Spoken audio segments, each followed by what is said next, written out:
اللہ رب العزت کی توفیق اور مہربانی اور اپنے بزرگوں کی دعاؤں سے سورہ عنکبوت اور اس کے بعد والی صورتوں کا خلاصہ بیان کیا جا رہا ہے۔ یہ صورت بھی مکی ہے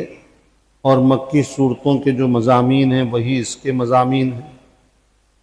عنکبوت کہتے ہیں مکڑی کو۔ اللہ نے مشرکوں کی مثال دی کہ ایسی ہے جیسے مکڑی کے جالے پر کسی نے بھروسہ کیا ہوا ہے،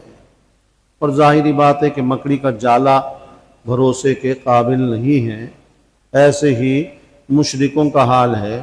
کہ وہ بتوں کی پوجا کر کے مکڑی کے جالے پہ بھروسہ کر رہے ہیں۔ اور اس کے اندر اللہ نے انبیاء کے واقعات سنائے اور ایک بات یہ بتائی کہ اگر والدین اولاد کو کفریہ کام یا شرکیہ کام کے اوپر مجبور کریں تو اصول بتا دیا کہ ٹھیک ہے ان کی اطاعت نہیں کرنی، کفر کے معاملے میں، شرک کے معاملے میں، معصیت اور گناہ اللہ کی نافرمانی کا کہیں اس معاملے میں ان کی اطاعت تو نہیں کرنی اور اطاعت کرنا جائز نہیں، لیکن ان کے ساتھ اچھا برتاؤ، اچھا سلوک پھر بھی کیا جائے گا، اور اگر ان کو خدمت کی ضرورت ہو تو خدمت بھی کی جائے گی، برا برتاؤ کرنے کی پھر بھی اجازت نہیں۔ اس کے بعد سورہ روم ہے۔ اس سورت کا ایک خاص تاریخی پس منظر ہے، اور اس سورت میں اللہ نے ایک ایسی پیشن گوئی کی ہے جس میں حضور اکرم صلی اللہ علیہ وسلم اور قرآن کریم کی حقانیت و صداقت کا ثبوت ملتا ہے۔ اس وقت بھی دنیا میں دو سپر پاور تھے، ایک ایران، اس کے بادشاہ کو کسریٰ کہتے تھے، اور دوسرا تھا روم جس کے بادشاہ کو قیصر کہتے تھے۔ ایرانی آتش پرست تھے، آگ کی پوجا کرنے والے، اور روم جو تھے یہ عیسائی مذہب سے تعلق رکھتے تھے۔ جب یہ سورہ روم کی آیات نازل ہوئی اس وقت فارس اور روم دونوں میں جنگ چل رہی تھی، اور ہوتی رہتی تھی دونوں میں جنگ اور لڑائی۔ اور عجیب بات یہ ہے کہ آتش پرستوں کو اس وقت فتح مل رہی تھی، اور وہ اتنی تیزی سے آگے بڑھتے جا رہے تھے کہ بیت المقدس کو بھی فتح کر چکے تھے، اور روم کی فوج پسپا ہوتی چلی جا رہی تھی بہت تیزی کے ساتھ، اور ایسا لگ رہا تھا کہ یہ آتش پرست پورے روم کے اوپر قبضہ کر لیں گے، اور روم والے اس کو بچا نہیں سکیں گے، ان کی فوج مقابلہ نہیں کر سکے گی۔ بظاہر ایسا ہی نظر آ رہا تھا اسباب کے درجے میں، اور جتنے بھی اس وقت لوگ تھے سب کی یہی رائے تھی کہ اب روم کو شکست ہوگی مکمل، اور فارس آتش پرست ایرانی جو ہیں یہ اب غالب آئیں گے اور قبضہ کر لیں گے پورے روم کے اوپر۔ اور چونکہ وہ آتش پرست تھے اور مشرک جو تھے وہ بت پرست، مشرکوں کی ہمدردیاں فطری طور پر ان ایرانیوں کے ساتھ تھی، آتش پرستوں کے ساتھ۔ اور یہ روم والے اہل کتاب تھے تو مسلمانوں کی ہمدردیاں روم والوں کے ساتھ تھی۔ مسلمان بھی آسمانی کتاب پر، پیغمبر پہ یقین رکھتے تھے، اور روم والے بھی عیسائی مذہب سے تعلق رکھتے تھے، تو آتش پرستوں کے مقابلے میں یہ بہتر تھے۔ تو جب ان کو پتہ چلا مشرکین مکہ اور ان کے سرداروں کو کہ آتش پرستوں کو کامیابی مل رہی ہے، فتح مل رہی ہے، وہ بڑے خوش ہوئے اور انہوں نے جشن منانے شروع کیے، اور مسلمانوں کو چڑھانا شروع کیا، اور مسلمانوں کو خوب طعن و تشنیع اور بولنا شروع کیا کہ اب دیکھو اسی طرح ہم بھی تم پہ غالب آئیں گے، اور روم بھی ختم ہوگا، تم بھی ختم ہو جاؤ گے۔ مسلمانوں کو اس سے بڑا صدمہ اور غم تھا، ظاہری بات ہے تکلیف تھی۔ تو اللہ تعالیٰ نے یہاں پر اس سورت کے اندر دو پیشن گوئیاں کی۔ پہلی پیشن گوئی یہ کی کہ روم کے لوگ جو ابھی تک مغلوب ہوتے جا رہے ہیں، شکست کھاتے جا رہے ہیں، اللہ نے فرمایا فی بضع سنین، چند سالوں میں یہ ایرانیوں کے اوپر، آتش پرستوں کے اوپر غالب آ جائیں گے۔ چند سال کہا اللہ نے، اور چند سال کی جو مدت ہے بضع سنین جو عربی کا لفظ ہے وہ زیادہ سے زیادہ ہوتی ہے 9 سال، یعنی 9 سال کے اندر اندر یہ غالب آ جائیں گے۔ اور دوسرے پیشن گوئی اللہ نے یہ کی کہ مسلمان جو مظلوم ہیں، اس وقت ظلم و ستم کا شکار ہیں اور مار کھا رہے ہیں، جب وہ ان کو پتہ چلے گا کہ جس دن روم غالب آ گئے اس دن مسلمان بھی مشرکوں پر فتح حاصل کریں گے اور کامیابی حاصل کریں گے، غالب آ جائیں گے۔ یہ دونوں پیشن گوئیاں اللہ نے کر دی۔ اب جو شخص اس زمانے میں اس وقت کے حالات سے واقف تھا، وہ ان پیشن گوئیوں کو سن کے حیران پریشان کہ یہ کیسے ہوگا، اسباب کی تو کوئی صورت نظر آتی نہیں، اسباب کی نظر سے دیکھیں تو یہ ناممکن کہ روم غالب آ جائے،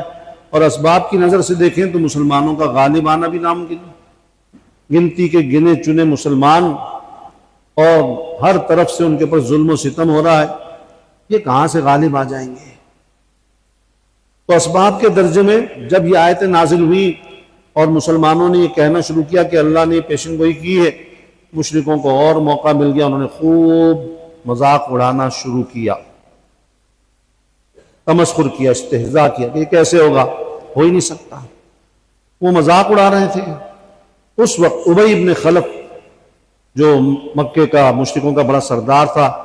اس نے حضرت ابوبکر سے کہا یہ ہو ہی نہیں سکتا۔ حضرت ابوبکر نے کہا انشاءاللہ ایسے ہی ہوگا۔ اس نے کہا شرط لگاتے ہو؟ اس وقت تک شرط لگانے کی ممانعت نہیں ہوئی تھی، بعد میں ممانعت کر دی گئی۔ حضرت ابوبکر نے کہا لگا لو شرط۔ اس نے کہا ٹھیک ہے، اگر 9 سالوں کے اندر روم غالب آ گئے تو میں تم کو 100 اونٹ دوں گا، اور اگر 9 سال میں روم غالب نہیں آئے تو تم پھر 100 اونٹ دینا۔ حضرت ابوبکر نے یہ شرط منظور کر لی، اور ان آیتوں کے نازل ہونے کے بعد پھر ایرانی آگے بڑھتے رہے، جو آج ترکی کا دارالحکومت ہے استنبول، اس پہلے کہتے تھے قسطنطنیہ، وہاں تک پہنچ گئے، اور رومیوں نے ان کو صلح کی پیشکش کی، ساری صلح کی پیشکشوں کو ٹھکرا دیا، اور پھر بس یہ نظر آنے لگا رومیوں کے بادشاہ کو کہ بس اب کوئی بچنے کی صورت نہیں ہے۔ جب اس نے دیکھا اب کوئی صورت نہیں ہے، ہرقل کہتے تھے، اس کا نام تھا ہرقل، قیصر تو لقب ہوتا تھا، نام تھا ہرقل۔ اس نے جو فوجی تھوڑی سی رہ گئی تھی فوج، اس کو جمع کیا اور کہا بس اب ایک ہی صورت ہے، بس مارو اور یا مر جاؤ، پیچھے سے ان کے اوپر ایک دم سے اچانک حملہ کرو، یا ان کو ہم مار دیں گے یا ہم مر جائیں گے۔ اگر ہم غالب آ گئے تو بہت بڑی بات ہوگی، اور بظاہر اس کو بھی لگ رہا تھا ہرقل کو کہ ہمارا جیتنا مشکل ہے، بس اس نے کہا بس یہ آخری کوشش ہے۔ خیر، فوج نے پیچھے سے حملہ کیا، جب حملہ کیا تو جنگ کا پانسا پلٹ گیا، اور ایرانیوں کی فوج بھاگنا شروع ہوئی، شکست کھانا شروع ہوئی، رومیوں کی فوج نے ان کو مارنا شروع کیا، اور ایک دم سے وہ بھاگ رہے ہیں، پسپا ہوتے جا رہے ہیں، رومیوں کا علاقہ خالی کرتے کرتے اپنے علاقے میں گھس گئے، وہاں سے بھاگ رہے ہیں، اور رومی فوج ان کے پیچھے بالکل ایسی فضا بدل گئی کہ کسی کی سمجھ میں نہیں آیا ہوا کیا ہے، اور روم غالب آ گئے، فارس مغلوب ہو گئے۔ وہاں تو جنگ چل رہی، اس وقت تو یہ پیغام پہنچنا، حالات کی اطلاع ہونا، کوئی ایسے ذرائع تھے ہی نہیں کہ جس سے جلدی پتہ چل جائے، ٹائم لگتا تھا خبر پہنچتے پہنچتے۔ تو بہت مسلمانوں کو جو یہ خبر ملی کہ روم غالب آ گئے اور فارس مغلوب ہو گئے، کب ملی؟ اس دن ملی جس دن مسلمان بدر کے میدان میں مشرکین مکہ پہ غالب آ گئے تھے،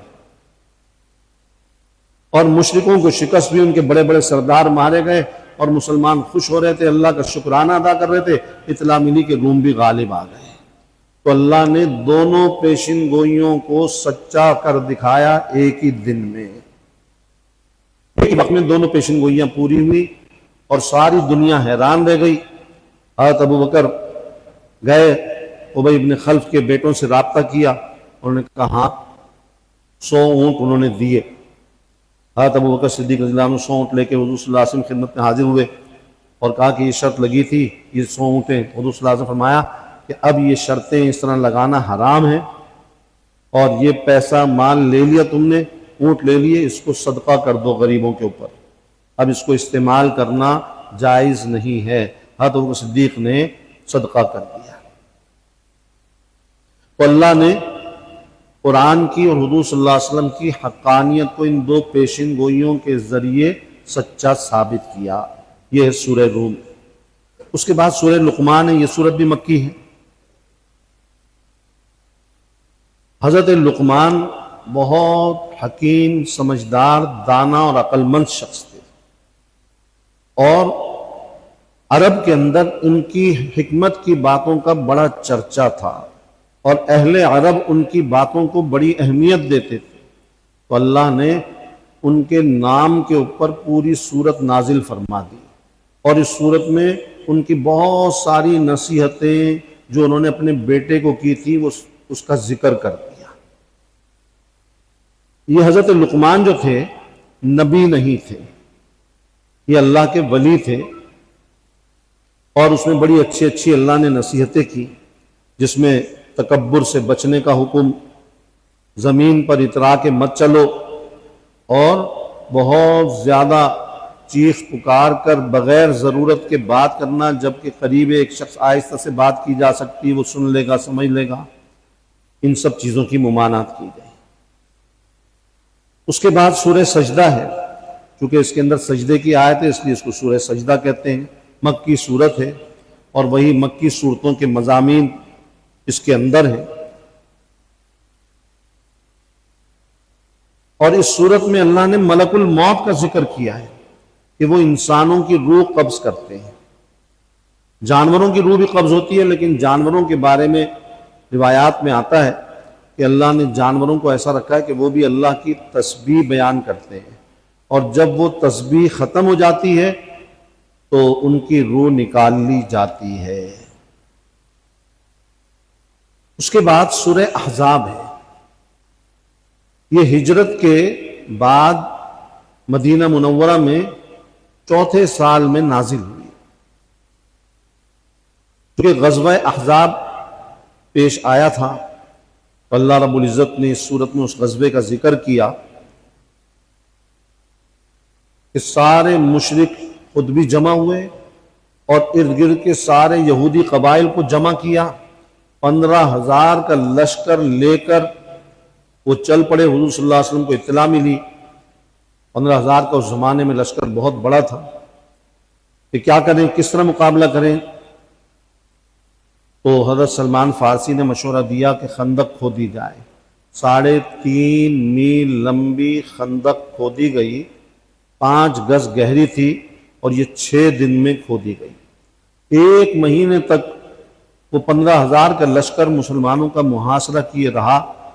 چھوٹی موٹی جھڑپیں ہوتی رہیں، باقاعدہ کوئی جنگ نہیں ہوئی، اور پھر مسلمان بڑی سخت تکلیف میں رہے، سخت آزمائش، اور اس کے بعد پھر اللہ تعالیٰ نے مسلمانوں کو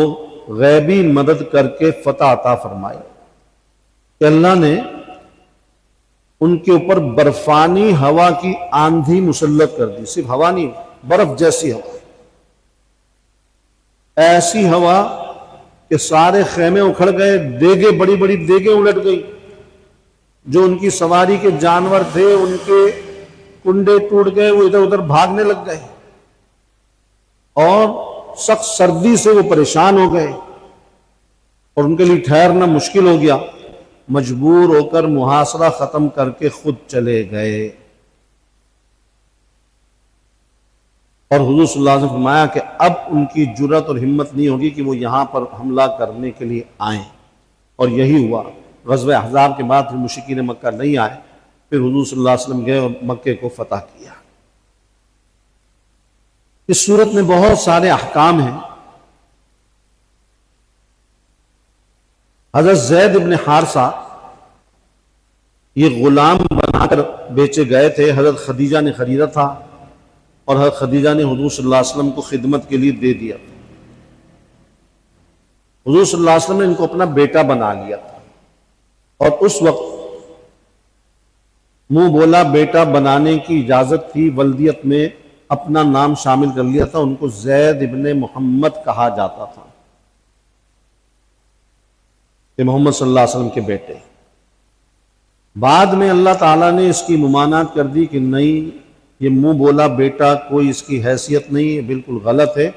اور جو جس کا بیٹا ہے اسی کا رہے گا، ولدیت میں اسی کا نام آئے گا، چاہے کسی نے لیا ہو چاہے کسی نے پالا ہو،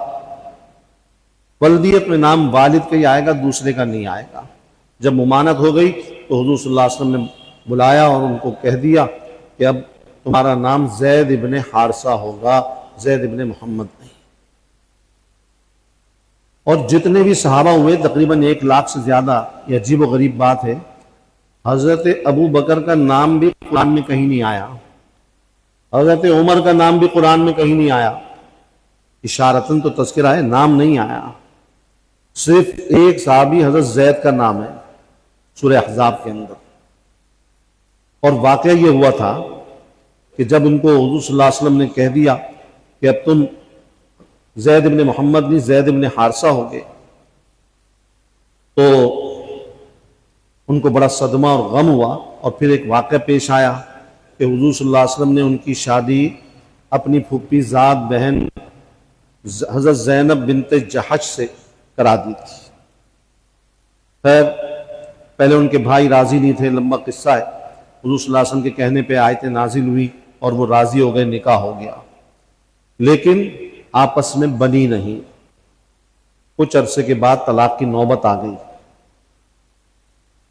طلاق کے بعد پھر اللہ کا حکم ہوا حضور صلی اللہ علیہ وسلم کو کہ آپ زینب بنت جحش سے نکاح کریں۔ اب مشرکین مکہ اور مکے والے سارے لوگوں کی نظر میں حضرت زید تو حضور کے بیٹے تھے، تو یہ بہو ہوئی، منہ بولے بیٹے، لیکن لوگ ان کو بیٹا ہی کہتے تھے، تو ان کی نظر میں بہو سے نکاح کرنا تو بہت بڑا جرم تھا، اور اللہ کا حکم کہ کرو۔ آخر حضور صلی اللہ علیہ وسلم نے نکاح کیا، اور اللہ نے اس کے اوپر آیتیں نازل فرمائیں کہ اس غلط جہالت کی رسم کو مٹانے کے لیے صرف اللہ تعالیٰ حکم دے دیتے کہ جائز ہے، منہ بولا بیٹے کی کوئی حیثیت نہیں، اس کی بیوی جو بہو نہیں ہوتی نکاح کر سکتی، کہ اللہ نے اس رسم کو مٹانے کے لیے پیغمبر سے نکاح کروایا، اور کتنی طعن و تشنیع ہوئی ہوگی، کتنا برا بھلا کہا گیا، کیا کچھ کہا گیا، لیکن وہ سب برداشت کروایا،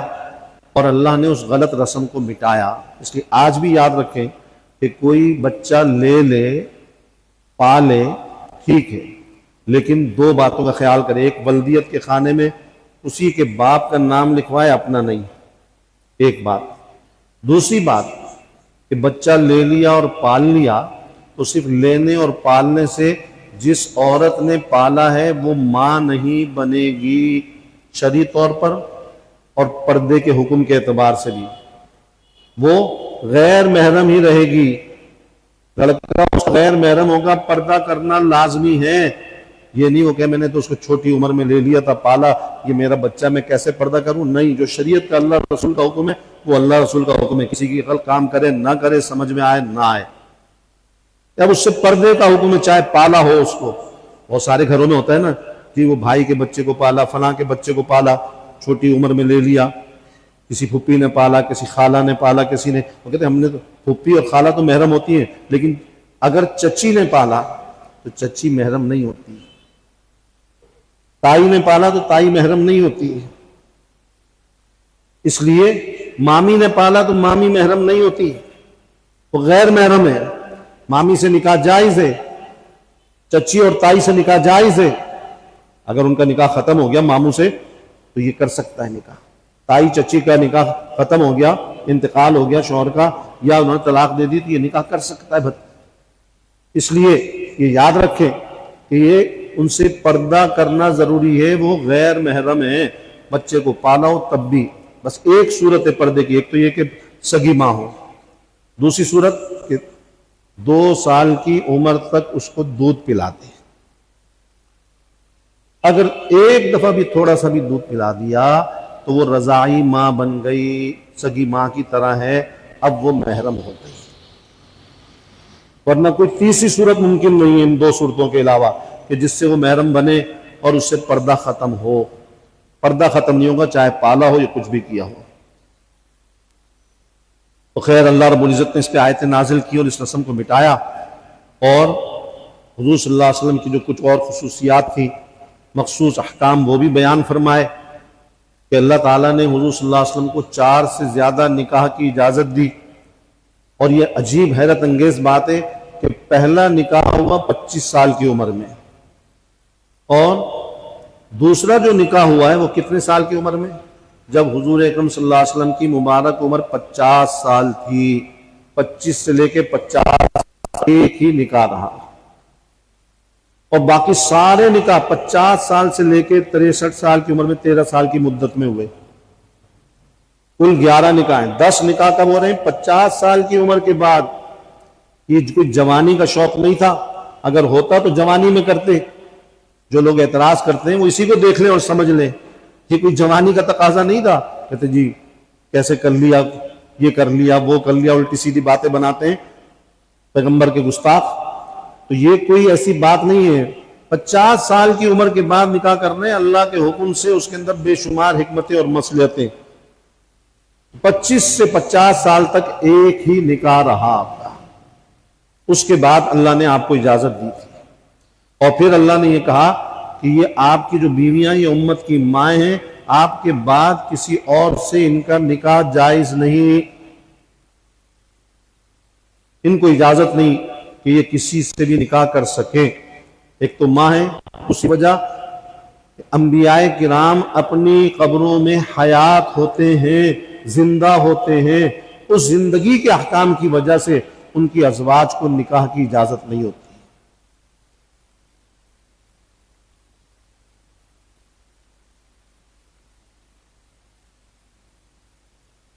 پھر اس کے بعد اللہ نے ایک حکم دیا کہ اگر کسی کے گھر پہ کھانے کے لیے جاؤ، گئے، دعوت ہوئی، شادی کا کھانا ہو، ولیمے کا کھانا ہو، عقیقہ کا کھانا ہو، کھانا تو کھا لیا زیادہ زیادہ آدھے گھنٹے میں، اب بیٹھ گئے باتیں کر رہے ہیں۔ حضور صلی اللہ علیہ وسلم کے بھی ایسے واقعے پیش آپ نے ولیمے میں بلایا، لوگ بیٹھے ہیں باتیں کر رہے ہیں، اور آپ کو تکلیف ہو رہی ہے کہ آپ کو آرام کرنا ہے، جانا ہے، کوئی اور تقاضے ہیں، اور لوگ بیٹھے ہوئے ہیں، جا نہیں رہے۔ تو اللہ نے فرمایا ایسا نہیں کرو، بس جب کھانا کھا لو جلدی سے اٹھو اور جاؤ، اب وہاں بیٹھ کے باتیں نہیں کرو۔ اس لیے کسی کے دعوت میں جائیں، کسی کے گھر پہ جائیں، کہیں بھی جائیں، یہ لمبی چوڑی مجلسیں نہ کریں، بس کھانا کھا کے انسان کو اجازت لے کے چلے جانا چاہیے۔ آدمی لحاظ میں، مروت میں بول نہیں سکتا، کہہ نہیں سکتا، چپ رہتا ہے، لیکن اس کو تکلیف ہو رہی ہوتی ہے کہ جی جائیں تو پھر میں اپنے گھر میں کوئی کام کر سکوں، کوئی کام ہے، کوئی بھی چیز ہے۔ اس لیے اس کا خیال رکھنا چاہیے، جب بھی جائیں کسی کے گھر دعوت، فالتو وقت ضائع نہ کریں، بلا وجہ نہ بیٹھیں، کھانا کھائیں اور چلے جائیں۔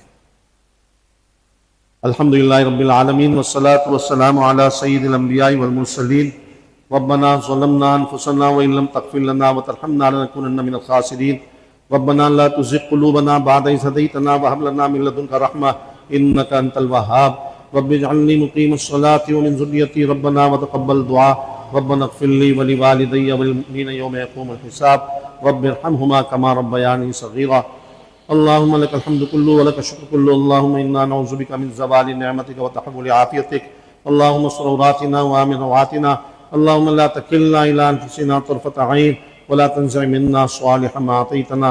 وصلى الله تعالى على خير خلقه محمد وعلى آله